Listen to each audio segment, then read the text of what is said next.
Así es que vamos a compartir la palabra de Dios y le voy a pedir por favor que me acompañe a Romanos 1:18. Romanos 1:18 habla de cosas extraordinarias, no solo para los incrédulos, pero da un testimonio y una enseñanza para nosotros los creyentes. Dice el versículo 18 del primer capítulo de Romanos, Romanos capítulo 1. Porque la ira de Dios se revela desde el cielo contra toda impiedad e injusticia de los hombres que detienen con injusticia la verdad. Hay quienes detienen la verdad porque son amadores de las tinieblas y no de Cristo. Entonces, en este mundo hay muchos hombres y mujeres que detienen por su manera de pensar, por la maldad de su corazón, detienen con injusticia la verdad. Con sus injusticias, la verdad, con su manera de vivir, detienen la verdad. Con su manera de creer, detienen la verdad. Y su manera de creer es incredulidad respecto a la palabra de Cristo. Dice, porque lo que de Dios se conoce les es manifiesto. Nadie está exento. Dice la escritura, porque lo que de Dios se conoce a todos les es manifiesto, inclusive a los que detienen con injusticia la verdad. Ahora, aunque aquí está hablando definitivamente o específicamente de los incrédulos, de los que rechazan la palabra, pero es muy importante que nosotros, con incredulidad, con injusticia, incredulidad lo podemos no para los, digamos que para los no creyentes, pero para los creyentes. Cuando nosotros creemos cosas o seguimos cosas que no son de acuerdo a la palabra o que están en contra de la palabra de Cristo, esto es incredulidad. Nos falta creer correctamente, entender correctamente la palabra, pero creemos de una manera distinta. Inclusive asumiendo que estamos creyendo la palabra, pero la entendemos o la creemos incorrectamente, a eso le podemos llamar incredulidad. Así es que cuando nosotros permanecemos en incredulidad, lo que hacemos es detenemos la verdad. Cuando nosotros actuamos religiosamente o entendemos incorrectamente la palabra, es incredulidad. O cuando creemos otros sistemas de pensamiento, es incredulidad. Y por causa de esta incredulidad, que la palabra la describe como injusticia, ¿por qué? No porque actuemos incorrectamente nosotros, sino porque creemos y nuestra manera de pensar nos hace actuar incorrectamente respecto a qué? Respecto a la bondad y a la benignidad de Dios que es en Cristo, respecto a la obra terminada, completa y perfecta de Jesús y a lo que Dios nos concedió por gracia en Cristo. Así es que es muy importante que entendamos estas cosas. Le pongo un ejemplo. Aquel que cree que la enfermedad es parte de la vida cristiana está completamente equivocado. No entiende la palabra, no ha creído correctamente la palabra porque no ha renovado con la palabra su mente. Sigue pensando humanamente o sigue relacionando la palabra con sistemas de pensamiento humanos. Ahora, no estoy diciendo que los cristianos no podrían enfermarse, pero una cosa es que un cristiano pueda enfermarse y otra cosa es que el cristiano acepte la enfermedad como parte de su vida. De ello nos redimió Cristo. De hecho, dice la palabra que Dios, para los creyentes, los que así creen y permanecen en la palabra, apagó la enfermedad, puso un cerco de protección para que la enfermedad no llegue. Ahora, yo sé que en este mundo, que es un mundo en donde hay mala alimentación, hay malas, digamos que no actitudes, pero malas maneras de vivir, las personas a veces causan o se causan a sí mismos situaciones de enfermedad en sus cuerpos. Pero no significa que por ello debes de aceptar la enfermedad, porque la enfermedad no es parte del creyente nacido de nuevo, porque Cristo Jesús, la enfermedad es parte de la cruz, la enfermedad es parte de que Cristo nos redimió de todo pecado, tenemos redención eterna. Y entonces la enfermedad fue culpada, fue condenada, fue sufrida, no solo la enfermedad, sino todos los dolores en el cuerpo de Cristo en el Calvario. Por eso dice la Escritura, por sus heridas, por lo que Cristo sufrió y padeció en la cruz, nosotros hemos sido ya curados. Así es que creerlo de otra manera es incredulidad. Y con esa incredulidad, que le podríamos llamar injusticia, detenemos la verdad. Porque por causa de entender incorrectamente, muchos No conocen la verdad porque nosotros la detenemos. Y estoy hablando de todos aquellos que vivimos y que somos una influencia para otros.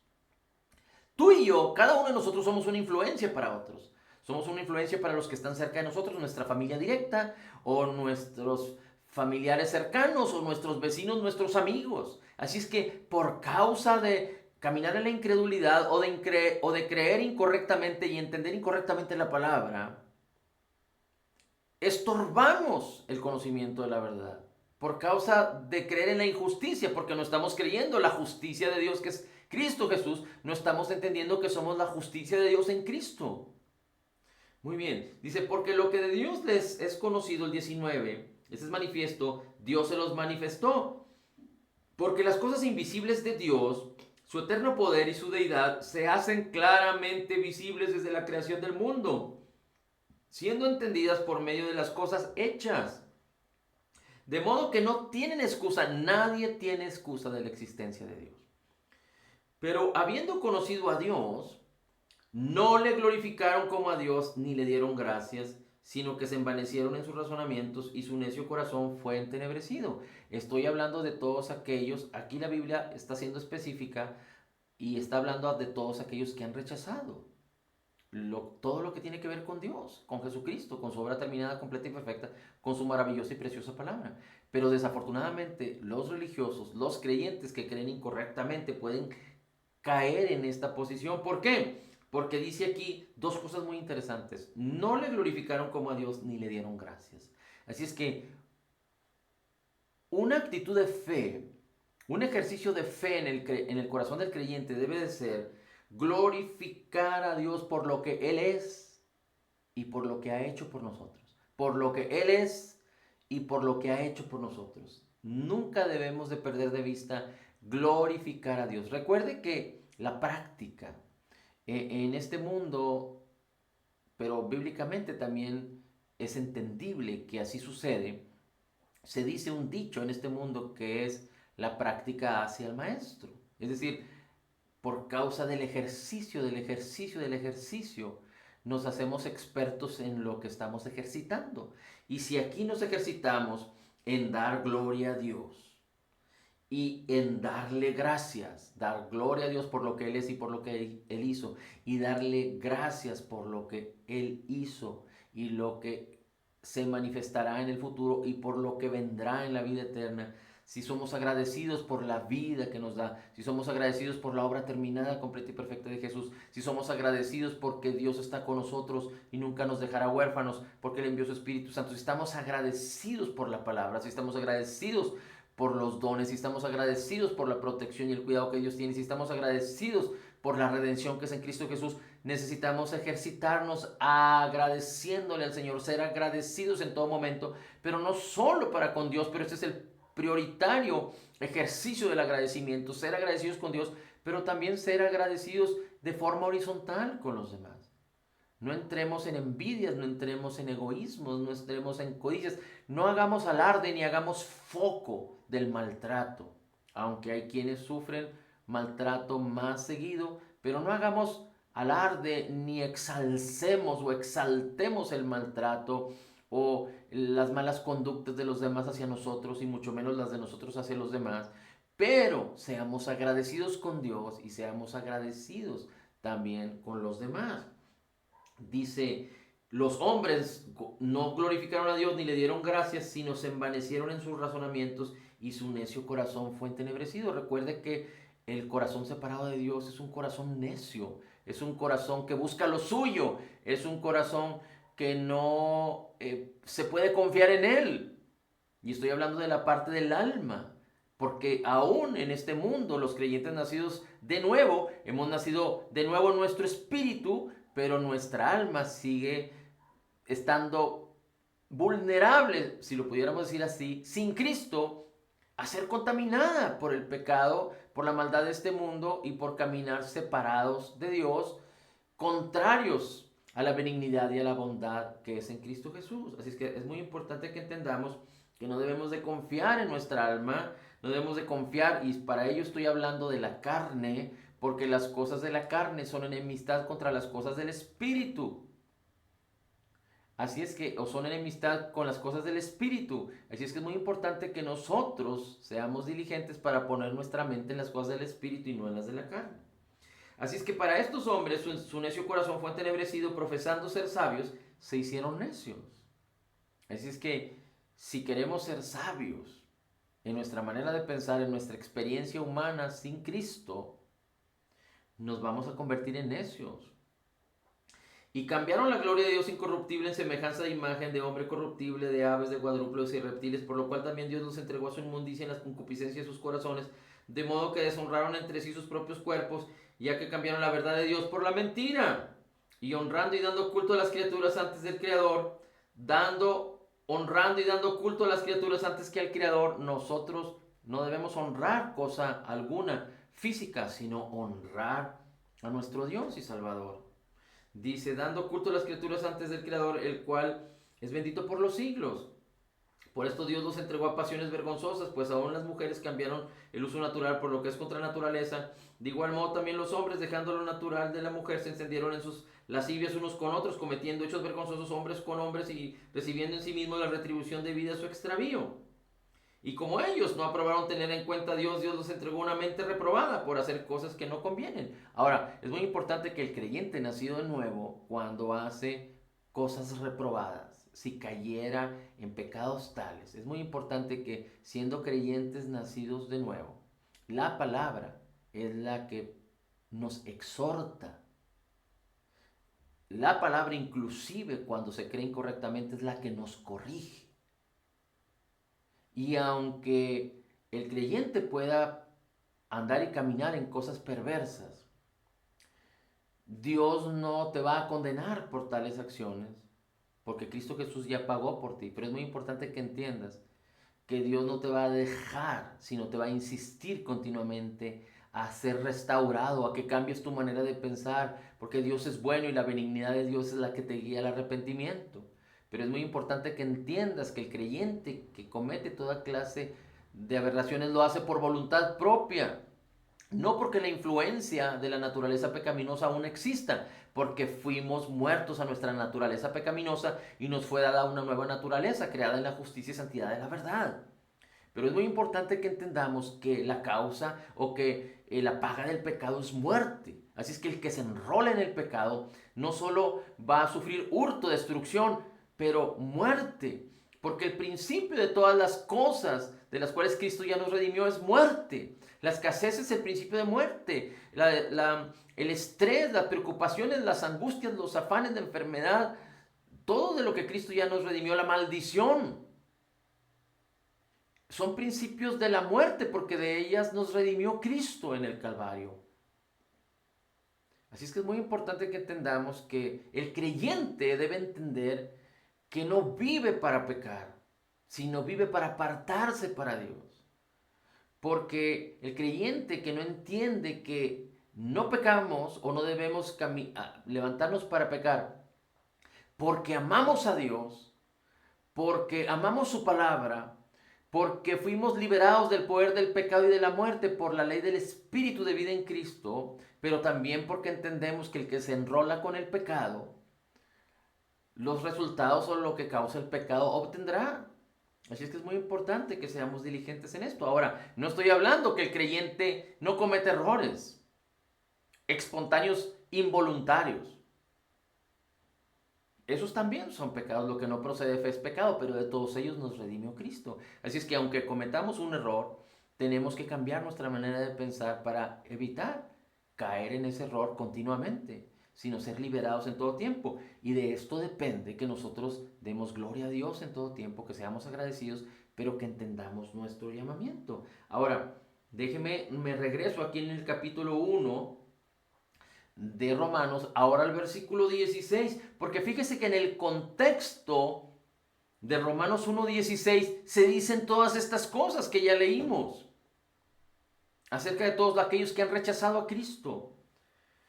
Pero en ese contexto, la parte central para nosotros, los creyentes, es lo que viene en el versículo 16 y 17. Y dice el apóstol Pablo así: para que tú y yo entendamos y creamos esto, creyéndolo y entendiéndolo correctamente.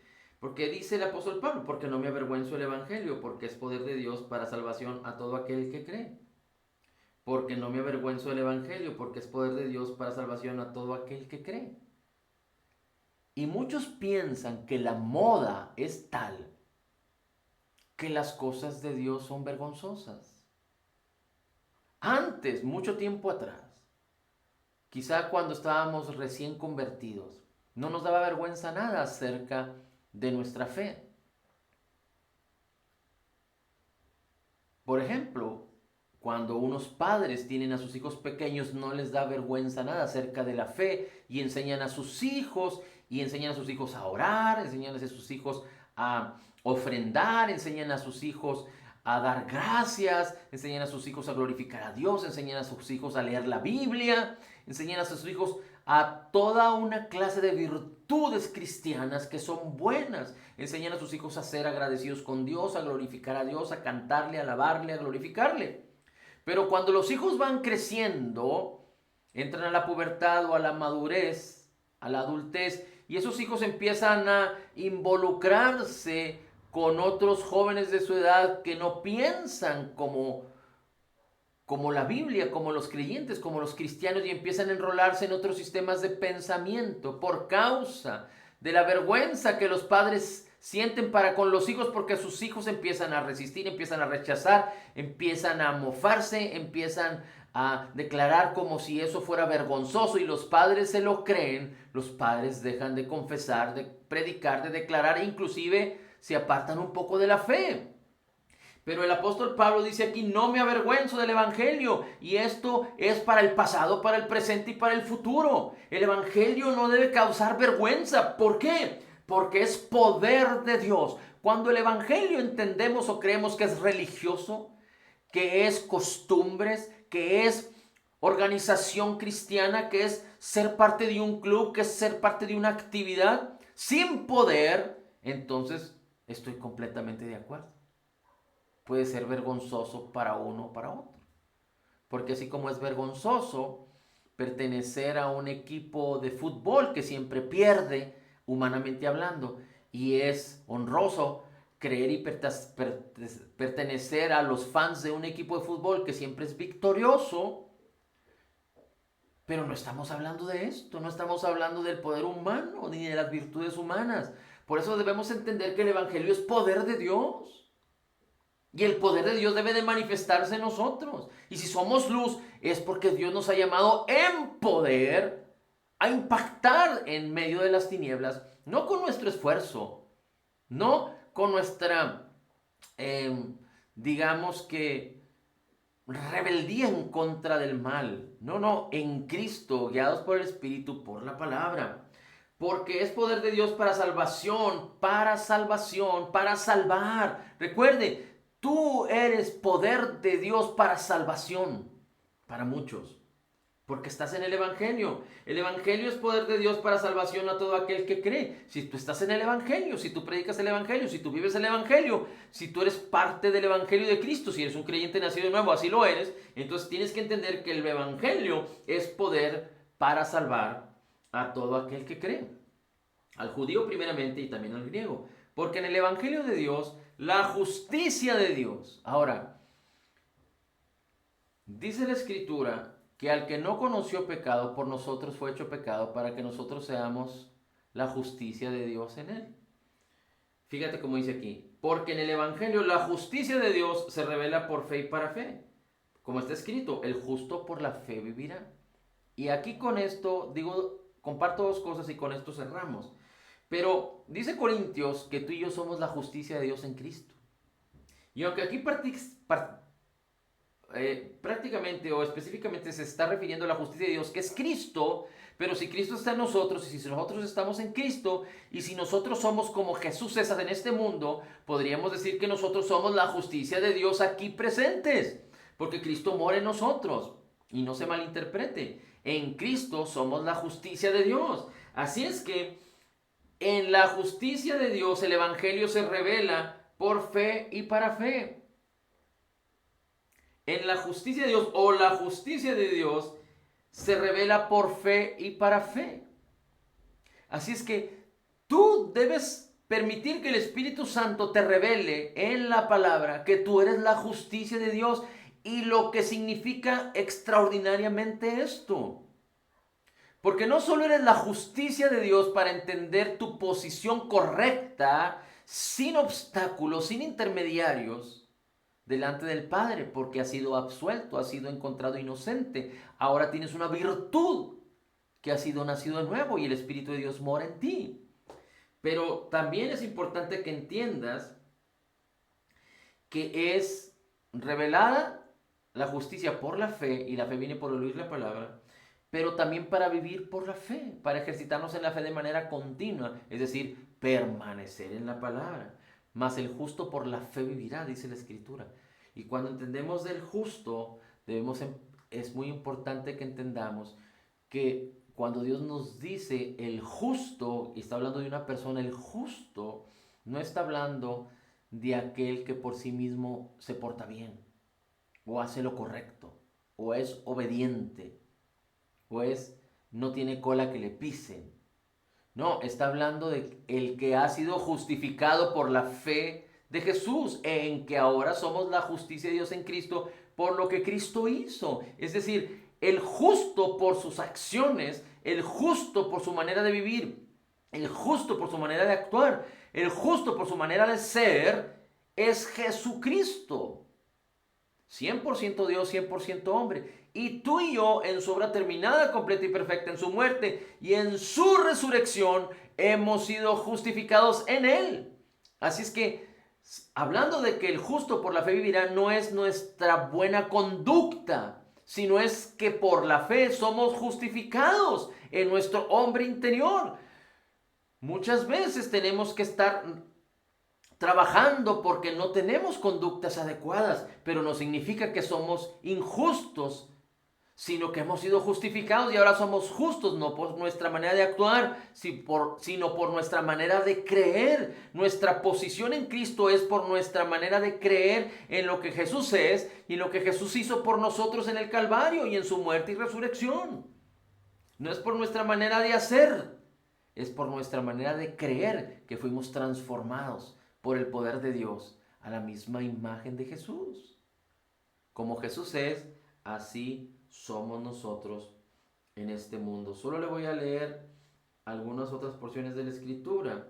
Después usted puede leerlas más adelante en su casa. Pero dice 2 Timoteo capítulo 3. También debes de saber que en los postreros días vendrán tiempos peligrosos. Habrá hombres amadores de sí mismos, avaros, vanagloriosos, soberbios, blasfemos, desobedientes a los padres, ingratos, es decir, sin gracia. Usted y yo no debemos pretender amarnos a nosotros mismos, pero amar a los demás, porque el amor no busca lo suyo.